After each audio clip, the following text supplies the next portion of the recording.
اللہ ہی خلقت کو پہلی بار پیدا کرتا ہے، پھر وہی اس کو دوبارہ پیدا کرے گا، پھر تم اسی کی طرف لوٹ کر جاؤ گے۔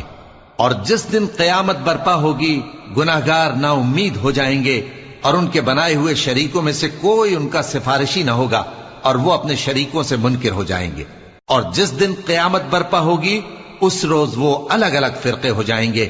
تو جو لوگ ایمان لائے اور عمل نیک کرتے رہے، وہ بہشت کے باغ میں خوشحال ہوں گے، اور جنہوں نے کفر کیا اور ہماری آیتوں اور آخرت کی پیشی کو جھٹلایا، وہ عذاب میں گرفتار کر کے لائے جائیں گے۔ تو جس وقت شام ہو اور جس وقت صبح ہو، اللہ کی تسبیح کرو، یعنی نماز پڑھو۔ اور آسمانوں اور زمین میں اسی کی تعریف ہے، اور تیسرے پہر بھی اور جب دوپہر ہو اس وقت بھی نماز پڑھا کرو۔ وہی زندہ کو مردے سے نکالتا ہے، اور وہی مردے کو زندہ سے نکالتا ہے، اور وہی زمین کو اس کے مرنے کے بعد زندہ